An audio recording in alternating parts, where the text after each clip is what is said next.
Olá, grande noite para você que acompanha o Gazeta Esportiva. É dia de rodada do Paulistão e a gente vai comentar tudo e muito mais com essas feras aqui. O Alexandre Silvestre. Aí, galera, obrigado. O Chico Lang.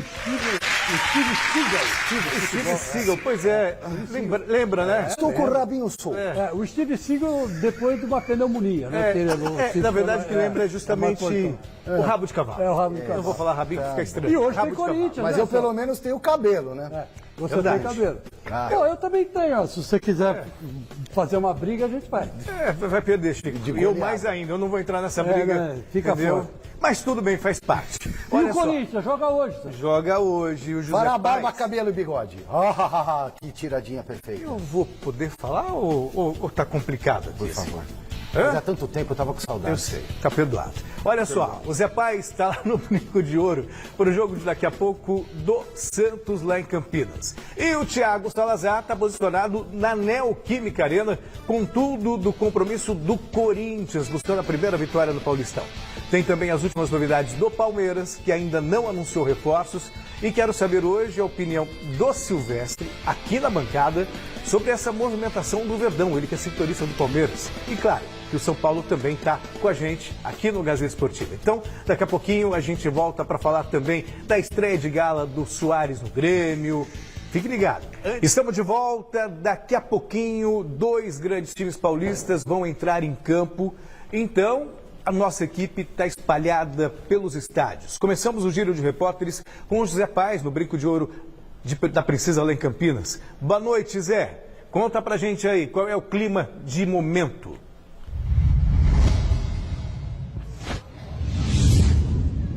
O clima é de chuva, meu Deus do céu, agora um trovão aqui, hein, Celso? Grande noite pra você, um abraço aí pra todo mundo que vai acompanhando mais uma edição do glorioso Gazeta Esportiva. É isso, eu estou aqui na sempre aprazível Princesa do Oeste, na nossa Campinas, no Brinco de Ouro da Princesa, porque daqui a pouquinho, 21h35, a bola rola exatamente pra Guarani e Santos, jogo aí da segunda rodada do nosso glorioso Campeonato Paulista. O Guarani tá na segunda posição do Grupo B, perdeu na primeira rodada fora de casa pro Santo André pelo placar de 1-0, então estreia em casa do Guarani nesse Paulistão de 2023. Já o Santos está em segundo no Grupo A, mas com uma vitória. Ganhou do Mirassol na estreia na Vila Belmiro em um jogo repleto de homenagens aí ao nosso glorioso Rei Pelé. Vitória de 2-1 do Santos. O Santos está perdendo no saldo ali para o Botafogo de Ribeirão Preto essa liderança do Grupo A. Então, clima sendo armado aqui no glorioso Brinco de Ouro da Princesa para esse jogaço daqui a pouquinho. Vou pedir para o Bruno Ramos, o nosso cinema, para vocês. Olha só, já tá rolando uma movimentação ali do staff da Federação Paulista, aqui do Brinco de Ouro da Princesa, todo mundo pegando a sua credencial. Daqui a pouquinho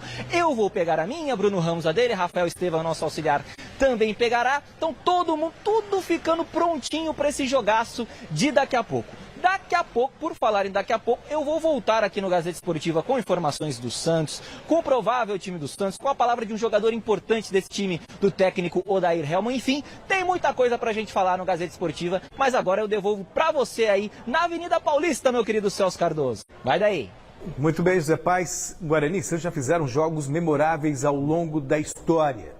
Vamos de um estádio para outro. Bora para a Neoquímica Arena, onde está o repórter Thiago Salazar. Boa noite, Salazar. Tô vendo que você tá num lugar diferente aí. Boa noite, Celso. Para você, para todo mundo que está acompanhando o Gazeta Esportiva, tô num lugar diferente. Tô no bar do Zeca Pagodinho, como vocês podem ver aqui. Um clima bacana de pré-jogo, o pessoal tomando um negocinho, comendo alguma coisa. Claro que o bar do Zeca Pagodinho tá rolando um pagodinho. Tem um grupo aqui tocando uma música pro pessoal. E a partida vai acontecer aqui, ó. Dá uma olhada. A gente está de camarote entre o setor oeste e o setor norte. Neoquímica Arena, com gramado novo, com escalação diferente. E já a gente vai falar mais sobre isso. Mas é o primeiro jogo do Corinthians aqui na Neoquímica Arena, no seu estádio em Itaquera. Segunda rodada desse Campeonato Paulista, Corinthians e Água Santa. As duas equipes perderam na primeira rodada. Vamos ver o que vai ser daqui a pouco. Volto para a escalação mais tarde, Celso. Tá certo, então, Salazar. Então daqui a pouquinho a gente volta a conversar. E já que você já viu os principais jogos da noite, vamos para a enquete do dia. Qual grande clube paulista vai vencer hoje? Corinthians, Santos, nenhum dos dois ou ambos vencem? Entra no site gazetesportiva.com para deixar o seu voto. se você fosse entrar lá no site para votar e tal, o que você diria? Ou melhor, o que você teclaria, meu querido Silvestre? Eu teclaria vitórias dos grandes nesta noite. O Santos vence fora e o Corinthians em casa. Sério? Acho que o Santos passa lá pelo Guarani? Acho que passa lá. Olha o ataque do Santos, cara. O matador, Marcos Leonardo. Tem o Soteldo jogando na beirada. Né? Mesmo sem o Ângelo hoje, acho que o Santos tem um poder de fogo para ganhar fora de casa. E você, Chicão? Eu acho que ambos. Ambos? Ambos. Tem aquela alternativa Sim, de ambos, né? Mesmo do Silvestre. Eu acho que vai fazer sim o Santos, porque o Santos começou bem, né? E essa molecada... O Guarani começou com derrota. E o Santos está num clima, Celso, de reverência ao Pelé, de jogar pela memória do rei, sabe? E isso aí faz um pouco a diferença também. Está num momento psicológico que eu fiquei na dúvida. Quando morreu o Pelé, eu fiquei na dúvida. Será que o Santos vai crescer ou o Santos vai se apequenar? Ou não vai acontecer nada disso? Mas, pelo que eu estou vendo, não só o time profissional cresceu, como cresceu também a molecada do Sub-20, né, que está passando de fase por fase, né, na Copinha, eliminou o Água Santa e está indo em frente. Então, eu acho que o Santos está aproveitando bem esse lado psicológico, né, o Falcão e o Helman estão aproveitando bem e está passando esses bons fluidos do Pelé para a molecada. E o Corinthians é aquela coisa, né? Tem que ganhar hoje, de qualquer jeito, para poder... Ou não precisa jogar bem, mas tem que ganhar. Tem que ganhar, né? E será que vende água santa lá no bar do Zeca Pagodinho, na arena? Olha, vende água que passarinho não bebe. Isso eu posso dizer para você que sim. Você foi engraçadinho. Eu tô todo cheio de graça. Tô vendo. Sem graça, na verdade. Ó, você já teve um Perdão. Não, imagina, tá valendo. Foi boa. Ó, você já teve aí um aperitivo do que o Paulistão vai ter hoje. Mas para você não perder nada mesmo desta rodada, é melhor ficar de olho na reportagem do José Paes. José Paes foi claro, hein? Não importa o que aconteça, tem tudo sobre esses jogos. E você quer falar sobre esses jogos de amanhã? A gente estava comentando, né, dos favoritos para hoje à noite, Corinthians e Santos. O Corinthians em casa, o Santos fora. Agora, amanhã o bicho vai ser mais complicado para os grandes, hein? Para o São Paulo e para o Palmeiras, eu acho. Em relação aos jogos de hoje, para mim, o São Paulo e o Palmeiras terão mais dificuldades. Olha, Silvestre, não pode dizer que você está errado, não. Porque a estreia de Palmeiras e São Paulo também não encheu os olhos de ninguém, né? Foram duas estreias, assim, razoáveis em casa. Nenhum dos grandes encheu os olhos. Nenhum, mas você jogando em casa contra um São Bernardo, né? Aliás, um São Bento e contra um Ituano, você tem a obrigação de vencer. Você tem a obrigação de fazer 1-0, pelo menos, 1 gol, 2 gols, né? Mas logo de cara, o São Paulo e o Palmeiras não apresentaram bom futebol. Pior para o Palmeiras, porque o São Paulo tem formação. A gente até aceita, porque tem vários jogadores entrando no time, o Rogério Ceni busca uma tática. O São Paulo vive a informação. Mas vive informação, mas está informação de novo. Agora o Palmeiras não, né? Palmeiras, Ave Maria, ficou um buraco ali no meio campo com a ausência do Danilo e do Scarpa. Quem traz as notícias do São Paulo hoje é o Marcelo Bazégio, que está na nossa redação de esportes. Boa noite, Bazégio. O que você separou para a gente aí hoje? Vamos lá, Celso, boa noite para você, boa noite a todos que acompanham o Gazeta Esportivo. São Paulo entra em campo amanhã contra a Ferroviária fora de casa e esse jogo deve contar com algumas novidades pelo lado do tricolor. Isso porque o Jackson Mendes, né, o último reforço anunciado pelo tricolor, volante que defendeu a seleção do Equador, foi titular na Copa do Mundo do Catar, pode fazer a sua estreia. É verdade que ele ainda não apareceu no bid da CBF, mas a tendência é que se ele não aparecer nas últimas horas de hoje, ele apareça amanhã e possa entrar em campo contra a Ferroviária. O técnico Rogério Ceni vê o jogador como a principal contratação do São Paulo para 2023 e já adiantou que deve usá-lo um pouco mais avançado no meio-campo, diferentemente da função que ele está acostumado a exercer, que é a função de primeiro volante. Ele está acostumado com um papel mais defensivo. Vamos ver se esse plano do técnico Rogério Ceni vai dar certo. Outra possível novidade é o zagueiro Alan Franco. Esse sim já apareceu no bid, está regularizado, liberado para estrear. mas como ele não atua desde outubro do ano passado, quando a temporada do Atlanta United, lá dos Estados Unidos, acabou, esse longo período de inatividade deve fazer com que o Alan Franco precise de uma preparação um pouquinho mais longa para recuperar a sua melhor forma física. Todavia, o jogador não está descartado, ao menos da lista de relacionados para esse confronto com a Ferroviária. O David, né, um atacante que ainda não foi anunciado oficialmente, mas está fechado com o São Paulo também, um pedido do técnico Rogério Ceni, não tem chances de jogar, ele ainda nem foi anunciado. Muita gente dizia que ele poderia já estrear contra a Ferroviária por ser um pedido do Rogério Ceni, por ser um atleta com as características que o São Paulo tanto precisa, mas o David deve estrear apenas na próxima semana ou até precisar até de mais tempo para poder fazer a sua estreia pelo São Paulo. Lembrando que o São Paulo não perde para a Ferroviária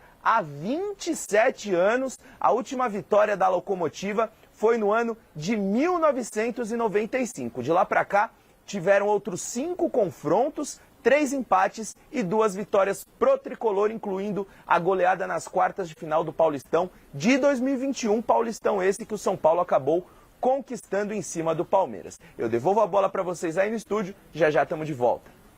Certo, Basílio, então daqui a pouquinho a gente volta a conversar.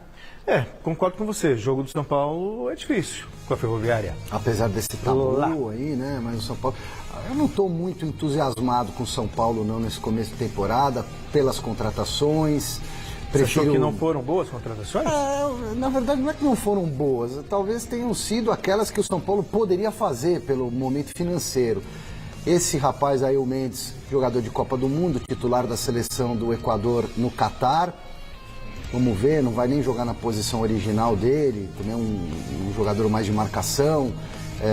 O David chegando, é uma peça que o Rogério pediu, mas eu não estou entusiasmado, não estou empolgado. Prefiro esperar e concordo com o Rogério, que vai depender muito do coletivo, do encaixe das peças, de como esse time vai se transformar ao longo do Campeonato Paulista que inicia essa temporada. Você sabe de uma coisa, Silvestre, Celso e amigos? Ontem eu fui na padaria comprar um pãozinho, né? Uns frios, tal, para fazer um lanchinho com tomate, aquele misto quente, né? Gostosinho e tal. E o cara perguntou assim para mim: ô, seu Chico, quem vai cair primeiro, o Rogério Ceni ou o Fernando Lázaro? Hora que pergunta, o cara perguntou isso do nada, eu estava no caixa pagando, né? Aí eu virei para ele e falei assim: amigo, na minha opinião, nenhum dos dois. Porque o Campeonato Paulista não vai derrubar nem o Lázaro e muito menos o Rogério Ceni. Por quê? Será que... Temos algo engavetado sobre isso, inclusive, nos próximos dias, né? Minha opinião, o Rogério Ceni, ele está montando um time. E o Lázaro assumiu uma equipe, é um jovem treinador, é a primeira experiência dele como treinador, oficialmente, né, como treinador. Então eu acho que nenhum dos dois vai cair.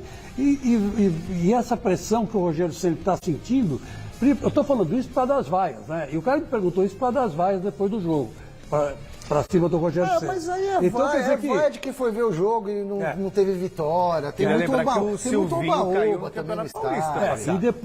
E depois houve muito buchicho em cima do Lázaro, porque ele tomou decisões erradas lá no vestiário, não escalou quem devia ter escalado, deixou alguns jogadores... Isso correu, né?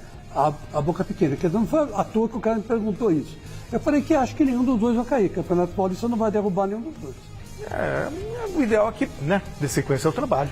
Sim, né? claro. Que ninguém caia. Acabou de começar, gente, né? Mas que muita gente ganha.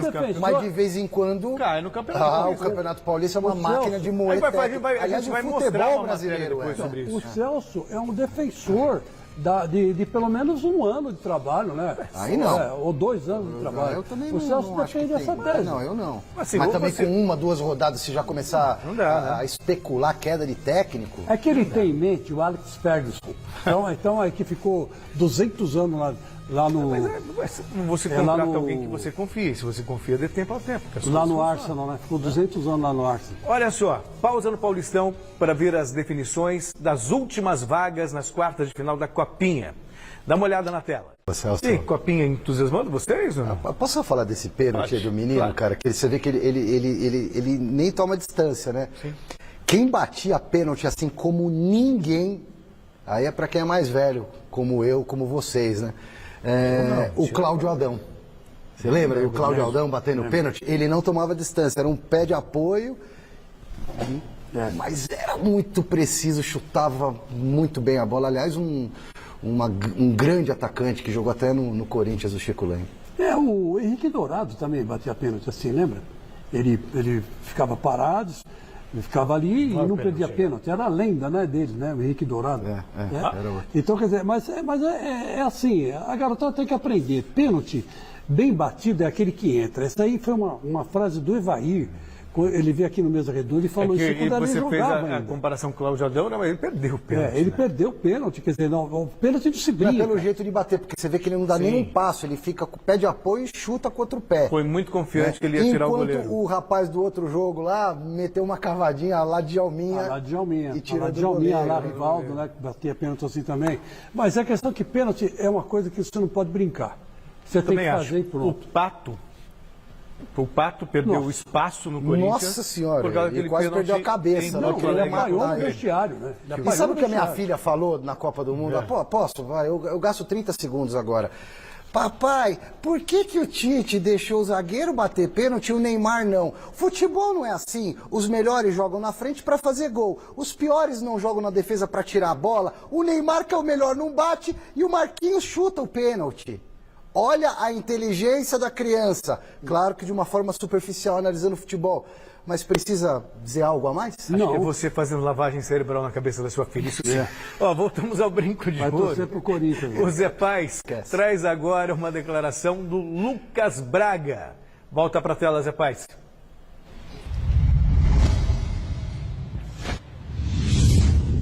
Celso, é isso mesmo. Daqui a pouquinho a gente vai trazer essa declaração aí do Lucas Braga, atacante do Santos. Mas antes, a gente tem poucas chances de vir aqui até o interior de São Paulo, né?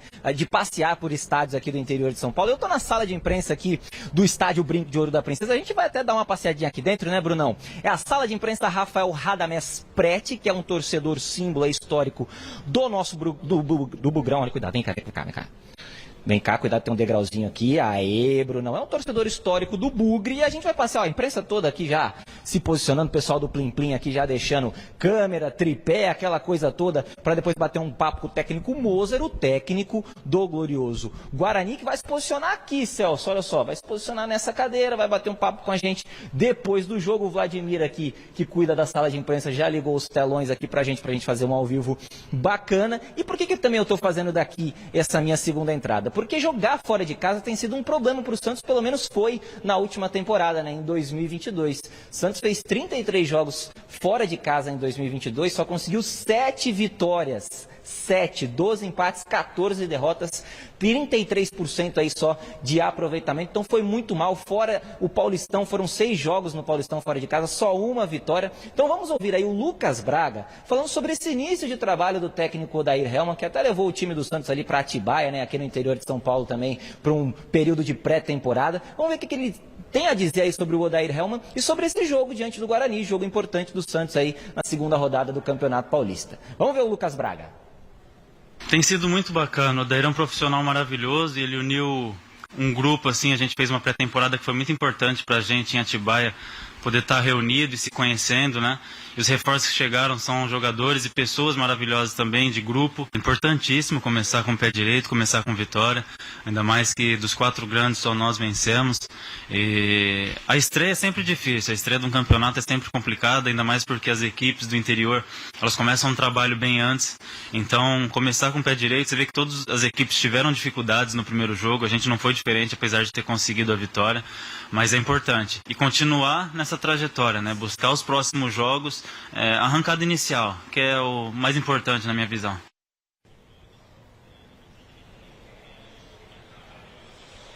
Então falou o Lucas Braga aqui no nosso glorioso Gazeta Esportiva. Daqui a pouquinho eu volto com o provável Santos que entra em campo hoje, viu, Celso? Só já deixando aí um spoiler, um teaser pra galera que tá assistindo o nosso programa. O Ângelo, infelizmente, teve o falecimento do vô dele recentemente, ele perdeu alguns treinos aí, não deve jogar hoje. O Sandri deve entrar na vaga, então, do Ângelo. É o Odair Helman reforçando um pouquinho mais o meio de campo para esse jogo importante fora de casa do Santos no Campeonato Paulista. Mas daqui a pouquinho a gente volta, então, com o provável Peixudo aqui no GESP, o famoso Gazeta Esportiva. Tá bom, Celso?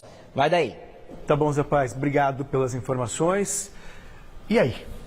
Aí muda um pouquinho o jeito de jogar do Santos, né, em relação à primeira partida, porque não tem o Ângelo. É mais agressivo, né? Sim, mas o Santos continua agressivo pelas beiradas, porque o Soteldo, que foi meia, que foi... Vai para um lado. Vai para a ponta. Tem o Mendonça do outro lado, o Leonardo de centroavante e um volante a mais ali para ajudar na marcação. Eu não vejo grandes problemas não nessa configuração. O Santos é um time, está sendo um time fácil de você armar, né? Pelas peças que tem lá. Falta um meio organizador falta ali. Mas seria o Soteldo, né? Ele vai ter que jogar um pouco mais avançado. Se você olhar com uma lupa, falta uma porção de coisa. Não sei se o Soteldo consegue cumprir esse papel. Apesar de ser o que tem para hoje. Exatamente, mas não se esqueça que ele vai estar bem marcado, né? Sim. Porque ninguém vai bobear com o Soteldo, porque ele é o melhor do time, vamos falar. Mas ele é driblador, ele pode estar bem marcado e ele vai encarar a marcação, né? É verdade, mas o Santos está tranquilo, eu acho, né? Esse começo de Campeonato Paulista, o Santos está na boa. Olha, como eu queria o Salazar na bancada hoje, nada contra você, tá, Silvestre? É porque, falei pra mim, o Soares... No meu lugar ou no lugar do Chico? Tanto faz. A questão é que eu queria tirar uma. Eu acho que ele vai estar me ouvindo, porque eu falei que o Soares é a maior contratação do futebol brasileiro. Não concordo, tal. Pois é, ontem a gente falou aqui da estreia do Luis Soares. E ele entrou em campo, deu um show com a camisa do Grêmio. Dá uma olhada, viu, Salazar? Eu sei que vocês querem falar sobre isso. Eu também quero, apesar de estar na condição de Michelo aqui, né? Mas antes, o mestre Alberto Helena Júnior avaliou a estreia do Lisito. Pode colocar no ar o quadro Olhar de Mestre. Ô, Celcinho, que saudade, meu. Olha aqui, a espetacular estreia de Luisito Soares no Grêmio com seus 3 gols contra o São Luís dá bem a medida da distância entre o futebol que se pratica na Europa e o daqui. Depois de longa e gloriosa carreira por lá, quando já não lhe restava espaço no patamar superior da Europa, Luisito volta e já demonstra que veio. E não me venham com a desculpa de que a diferença se dá por conta da grana. Eles lá têm muito, aqui não temos. Se dá isso sim por princípios. Lá eles buscam a excelência do jogo, o que lhes dá a atenção do mundo. Aqui busca-se apenas o resultado, a qualquer preço. Lá joga-se para ganhar, aqui para não perder. Esse é o princípio que os enriquece e nos empobrece. Abraços, viejo! Abraço, mestre Alberto Helena Júnior, saudade também e subscrevo. Olhar de mestre, olhar de mestre. Ah, sim. Não tem questionamento. E aí, vocês? Vai, Chico. Olha, eu vou dizer uma coisa para você. Eu gostei da estreia do Luizito Soares. Eu achei que a zaga adversária também bobeou demais. Talvez contra um adversário um pouco mais coeso, tivesse um pouco mais de camisa. Se fosse contra o Internacional, por exemplo, não sei se ele teria o mesmo espaço, a mesma facilidade que ele teve de jogar solto dentro da área, né? O cara admirando ele, hein? Que todos os gols do Luizito Soares foram de dentro da área. Quer dizer, então, não foi uma jogada assim que ele elaborou, que houve uma tabela e tudo mais. Mas foram 3 gols importantes, porque, de fato, a contratação do Luizito Soares, ela mostra a diferença mesmo entre aquele jogador que vem da Europa e foi artilheiro na Europa durante muito tempo. Ele é o 5º maior artilheiro em atividade no mundo. No mundo. Quer dizer, ele ainda tem lenha para queimar. E no Campeonato Brasileiro e na Libertadores agora não, porque o Grêmio não vai jogar a Libertadores. Mas pode, nem a Sul-Americana. Mas no outro ano, se ele ficar, ele vai dar trabalho. E eu só quero lembrar essa disparidade entre eles. Ronaldo, visivelmente acima do peso, fez estrago. Romário, com 40 anos, artilheiro do Campeonato Brasileiro, fez estrago. Sim. Sidorf jogou num Botafogo, fez estrago. Nossa, de segurar do Botafogo naquela Sim, época. e ele sabe, então o mestre nesse caso tem razão mesmo. Mas os melhores jogadores do mundo estão na Europa. Sim. Ou vieram da Europa, já em final de carreira. Mas mostra o nível que a gente tem aqui. Mesmo os caras passando do ponto, fazem estragos aqui. Sim. Agora, o Luizito Soares não tem o mesmo nível técnico de Romário e Ronaldo Fenômeno. Ele é um cara que tem faro de gol, finalização muito boa, uma raça que eu admiro bastante. Mas o Ronaldo e o Romário jogaram no talento, só no talento. Um pouquinho de explosão ainda, né? Restava ao Fenômeno. O Luizito ainda tem a questão física a favor dele, apesar da idade. E posso lembrar aqui do Valdo, com 40 anos brilhando, Mauro Galvão, e por aí, um monte de jogador que jogou na Europa há muito tempo, veio para cá e fez estrago mesmo mais velho. Mas sabe o que acontece? É que o mestre, só para esclarecer, ele é de uma geração que eu peguei um pouco a boa parte dessa geração. Que nós éramos referência para o mundo. Nós éramos referência para o mundo e não o mundo era referência para nós. Então, é uma mudança substancial. E pior que a gente nem está conseguindo usar o mundo como referência, a gente está no retrocesso. Não dá mais. Então você tinha no Corinthians sempre um grande artilheiro, você tinha no Palmeiras sempre um grande artilheiro. Camisa 10 de sobra, camisa 9 de sobra, camisa pontas, 5, goleiro pra caramba. Bons laterais, Tá goleiros, sabe? Os melhores jogadores estavam aqui. Estavam aqui, e não na Europa. Aproveitar, deixa para provocar o Salazar, né? Pois é a contratação do futebol brasileiro. Então vamos chamar o Salazar, que saiu a escalação do Corinthians. Vamos lá, Salazar. Não se esconda não, hein? Quero que você fale pra gente os 11 escolhidos pelo Fernando Lázaro. Cadê você?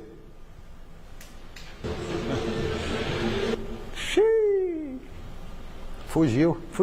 É o Bidu, a maior 3 contratação gols, do Luiz futebol Soares. brasileiro é o lateral. Deixou o Salazar sem voz. Acho que ele... É bom, vou dar um tempo para ele assimilar. Acho que ele não imaginava. Você chegou dando no meio, Celso. Com essa provocação. Você é um cara tão elegante. Não, o que está acontecendo com você? Não sei. Será, Salazar? Não? Sem jeito mesmo? Tudo bem, a gente espera o Salazar criar coragem. O Corinthians que deve ter retornos importantes hoje. O Chico deve estar pesquisando ali a escalação. Eu estou pesquisando a escalação. Vamos aguardar, vamos ver se ele volta e ele dá essa informação. Vamos esperar. Vamos fazer o seguinte, enquanto a gente tenta... Claro que eu estou brincando nessa questão de Salazar fugir, a gente teve um problema técnico para colocá-lo no ar. Vamos tentar restabelecer o contato com o Salazar? Voltou já? Vamos lá, Salazar. Fuja não, hein? Aê! Vamos lá, Celso. Daqui a pouquinho eu vou falar com vocês sobre Luizito Soares. A comparação foi feita em qual seria a melhor ou maior contratação. Que o Luizito Soares ia chegar aqui e meter gol, é óbvio que iria, grande jogador. Mas a melhor contratação foi a do Yuri Alberto. E tem novidade sobre o Yuri Alberto. A câmera estava apontada para o gramado e eu vou pedir para o Márcio, nosso cinegrafista, filmar para vocês ali o gramado da Neoquímica Arena, porque ele é uma novidade aqui, uma das novidades nesse primeiro jogo do Corinthians aqui em sua casa na Zona Leste. O gramado da Neoquímica Arena foi inteirinho reformado após 3 anos. Esse gramado aqui vai estrear hoje, tá? Ó, olhando daqui, um verdadeiro tapete. É aqui que o Corinthians vai fazer sua primeira partida pela temporada 2023 como mandante e com novidades na escalação. Como você disse, a escalação já saiu e eu vou pedir para o Fini colocar na telinha aí para vocês acompanharem comigo porque tem novidade. O Corinthians começa o jogo de hoje contra o Água Santa com Cássio no gol, Fagner na lateral direita, Balbuena e Bruno Mendes. Gil começa no banco de reservas, Fábio Santos, Duqueiroz e Maicon. Renato Augusto está de volta e começa como titular, Adson, Roger Guedes e Yuri Alberto. Cássio, Fagner, Balbuena, Bruno Mendes, Fábio Santos, Duqueiroz, Maicon, Renato Augusto, Adson, Roger Guedes e Yuri Alberto. Esse é o Corinthians para enfrentar o Água Santa aqui pela segunda rodada do Campeonato Paulista. Novidades aí, o Adson que está voltando, para falar de todos que estão voltando, Yuri Alberto, Renato Augusto, Adson, esses 3 começam jogando hoje, não participaram da partida de estreia. Além deles, Romero e Matheus Bidu, que também não puderam participar da partida de estreia, hoje estão no banco de reservas aqui à disposição. E aí fica uma certa dúvida de saber qual vai ser a disposição tática desse time. porque o Fernando Lázaro tirou o Corinthians daquele tradicional 4-3-3 para um 4-4-2 com um losango no meio de campo para a partida contra o Bragantino, não deu muito certo.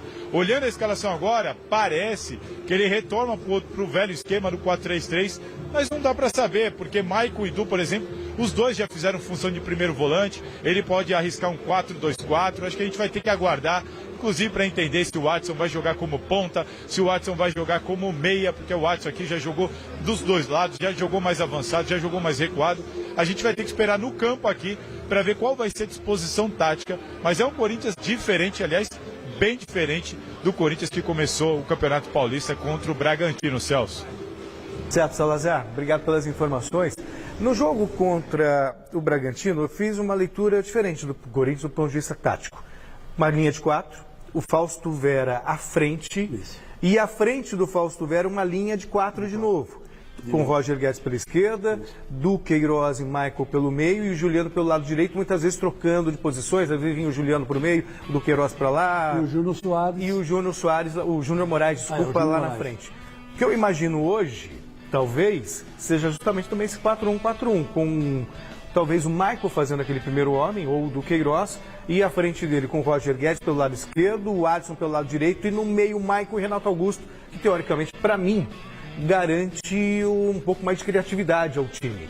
Não sei, essa é a minha expectativa. Não sei o que pensam vocês. Ó, sinceramente, gente, se vai de 4-1, 4-1, 4-3-3, 4-2, 5.000, losango, retã, sei lá o quê, é mais do que suficiente essa escalação para ganhar do Água Santa dentro de casa. Essa coisa de configuração tática para começar o jogo ali. E não adianta também colocar tudo na conta do coitado do técnico, porque quem joga são os jogadores, hein? Vamos cobrar também jogador, Chico. Não, você tem razão, mas eu acho que hoje, jogando na Neoquímica Arena, que deve ter aí no máximo mais de 30 mil pessoas, 35 mil pessoas, é o público que se espera para esse jogo, apesar de ser 7h30, né? Bom, a Federação Paulista foi cruel com o Corinthians. Primeiro enfiou o Corinthians lá em Bragança do primeiro jogo, que já é um lugar chato de jogar. Tadinho. Aí coloca 7h30 o jogo do Corinthians e bota outros jogos às 9h30 da noite. Quer dizer, pra que isso?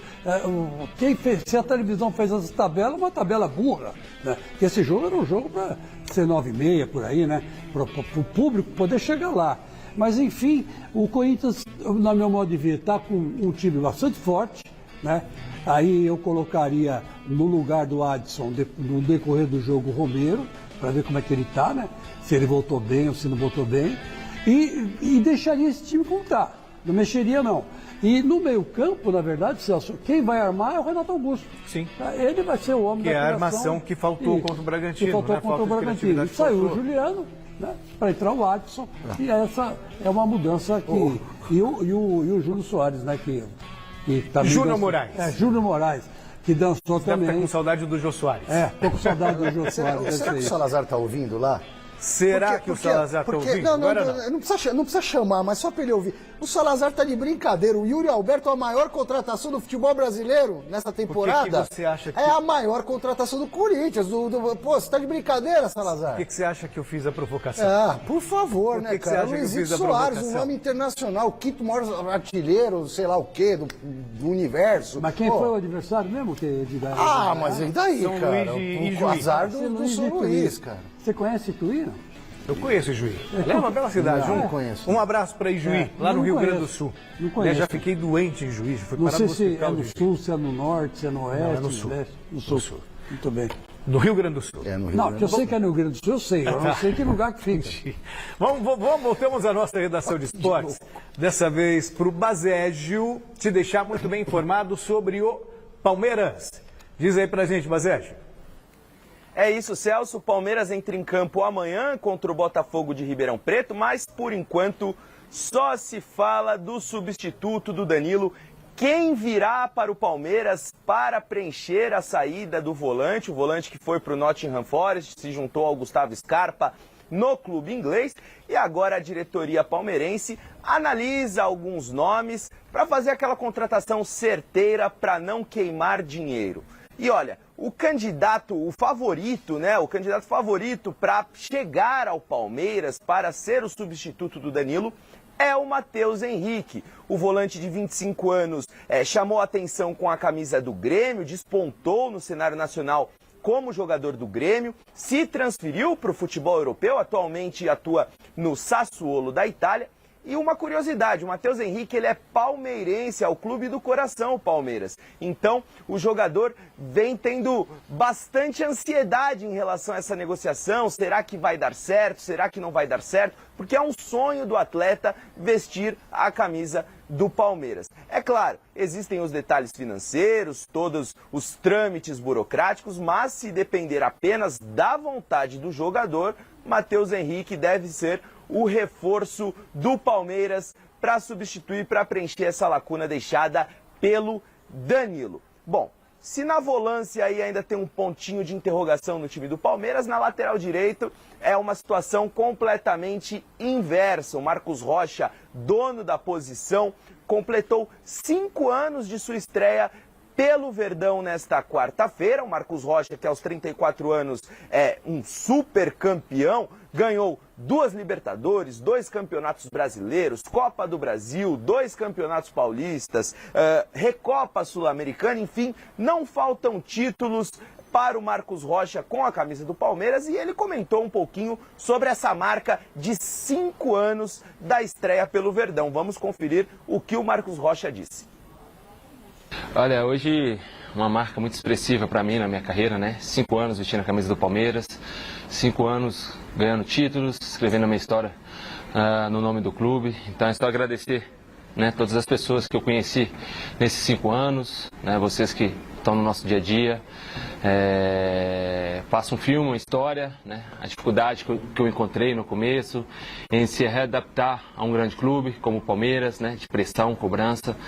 E cheguei, tentei mostrar com bastante trabalho a minha qualidade, a minha importância dentro da equipe, né, dentro do clube. Então chegar a uma marca dessa, vestindo a camisa do Palmeiras, é muito importante para mim.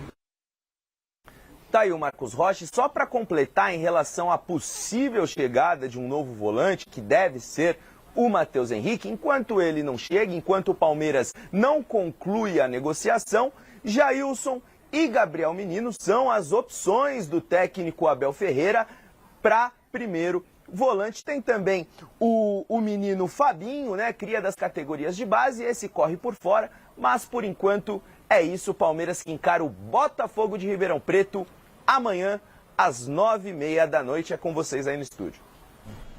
Tá certo, Bazege. Estávamos aqui conversando sobre o Palmeiras.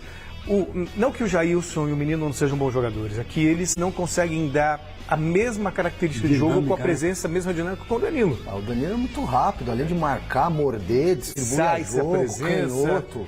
Então, jogador muito e o mais Palmeiras completo, não tem um cara como o Danilo no elenco. Mas você sabe de uma coisa? Eu tive pensando, eu acho que é uma questão de tempo para o Palmeiras achar uma solução. Porque pro Abel, né? O Abel achar uma solução. O Abel inventou um centroavante. Mas essa contratação pode ser legal. O Abel sim dava para jogar no 4-1-4-1 se ele quisesse. Porque ele tem jogadores para isso. Colocava o Zé Rafael lá na cabeça de área, né? E botava 4 no meio campo e enfiava o Hendrick lá na frente. É que o Abel tem. É que o Abel é conservador. Ele tem uma característica. Joga uma linha de 4, 2 volantes à frente, Rafael e Danilo jogavam um ao lado do outro, Rafael Veiga flutuando pelo meio com 3 atacantes. Mas você concorda comigo que dá para jogar no 4-1-4-1 com o Palmeiras? Dá, mas acho que não é muito estilo dele. Com o Jailson. Ele gosta de ponta, ele gosta de ponta. O Jailson dá, o Jailson é volantão. Aliás, acho que a vaga vai ficar com o Jailson mesmo. Pelo que demonstrou antes da lesão, no ano passado, era o titular. O Gabriel Menino, para mim, tem mais qualidades, mas não confio no poder competitivo do Gabriel Menino. Gostaria que ele fosse mais competitivo. Acho que o Abel não confia 100%. Eu tô pensando com a minha cabeça e com a cabeça do Abel também. E esse Matheus Henrique é mais um jogador em linha de produção aí que a gente tem. Jogador beleza. Mas pode ser um jogador que faça esse papel do Danilo. Mas já pensou o Palmeiras no 4-1-4-1, que legal? Botava lá, que nem ele falou, Jailson. Aí na direita o Dudu. Aí depois a Rafael. O Veiga e o Rony. E enfiado lá na frente. Você quer jogar com um volante, 2 meias. E 2 meias. 2 pontas e um centroavante. Aí vamos falar de todo famoso e tradicional mas eu- 4-3-3, né? Não é nem mas 4-1. mas o Abel não fez isso nem com Scarpa. Pois é, mas eu estou dizendo, eu gosto de futebol ofensivo. Assim, quando você tem um time e dá para jogar ofensivamente, é legal você escalar um time ofensivamente. Agora, que nem o Corinthians não tem um time para jogar no 4-1-4-1. Mas são então, volantes que chegam, né? José Rafael chega, o Danilo chegava, então o Jailson teve chance, fez gol, inclusive, contra o São Bento, só que estava impedido, também regular. São volantes que chegam, se apresentam e com jogadores bem agudos pelos lados, né? O Dudu está numa fase maravilhosa, o próprio Rony também está jogando na dele, tem Hendrick, enfim, é um timaço, hein? O Palmeiras tem que ser uma máquina de fazer gol, né? Agora, jogando do jeito que o português joga, não É vai um ser. timaço. Mas vamos fazer justiça. Fala. O Palmeiras fez mais de 100 gols na temporada passada. Sim, eu não quero ficar falando muito, porque senão vocês vão dizer que eu sou apaixonado pelo Abel. Não, mas o que é justo é justo. Pô, o time que mais ganhou fora de casa. O Palmeiras de 2022 é bem melhor diferente ataque, do pelo Palmeiras amor de Deus. 2021. Com certeza, o time evoluiu. Ele acertou a casinha e depois Claro, depois ele trabalhou o ataque. foi trabalhando o ataque. Exatamente. Voltamos ao Brinco de Ouro. O José Paes vai nos contar agora qual deve ser a escalação do Santos para o jogo de daqui a pouco. É contigo, Zé.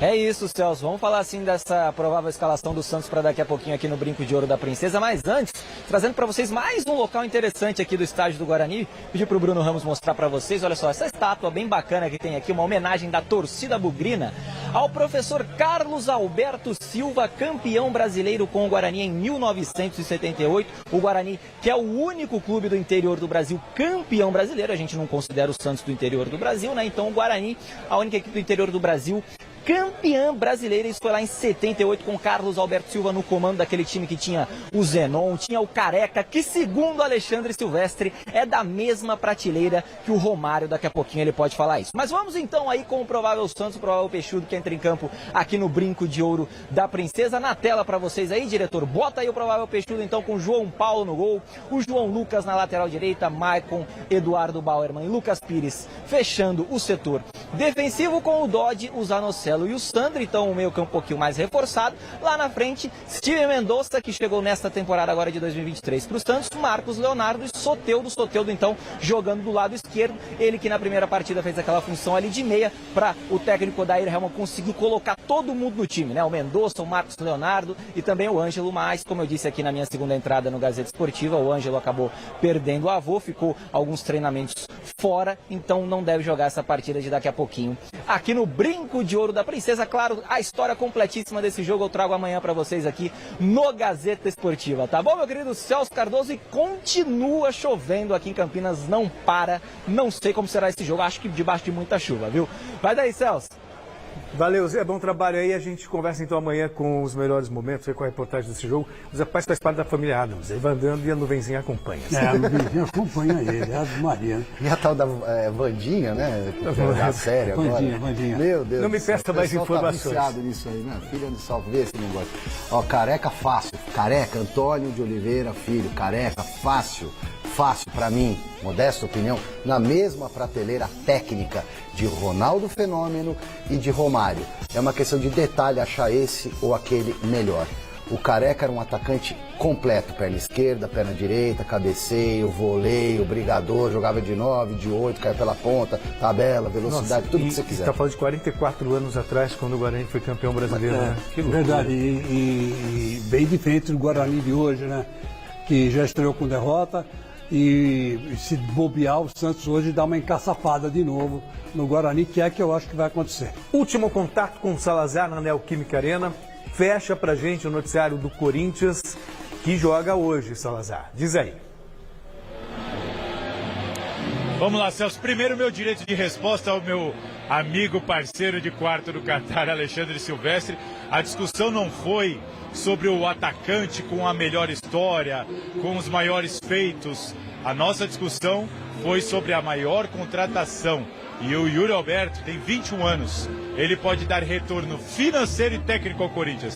Diferente do Luizito Soares, que já tem 36 anos e está indo para o fim de carreira. Por isso que eu disse que como contratação, o Yuri Alberto, sim, saia na frente do Luizito Soares. Agora você colocar o Careca na prateleira de Ronaldo e Romário, essa discussão já deu muito pano para a manga. Eu não vou nem citar mais aqui. É o seguinte, Celso, informação. A partida do Corinthians contra a Portuguesa vai ter uma... Todo o público que compareceu no Canindé na 11 de fevereiro tem com o mando da Lusa, e essa partida deve acontecer em Brasília. O jogo Português e Corinthians deve acontecer em Brasília, dia 12 de fevereiro, 4 dias antes do derby, 4 dias antes do Corinthians receber o Palmeiras aqui na Arena. Então fica essa informação. Agora eu vou mostrar para vocês o Bar do Zeca e Água Santa e a inauguração aqui do Bar do Zeca Pagodinho, primeira unidade do Bar do Zeca Pagodinho fora do Rio de Janeiro. No Rio de Janeiro, eles têm 4 unidades do Bar do Zeca. Aqui em São Paulo, essa unidade da Neoquímica Arena é a primeira.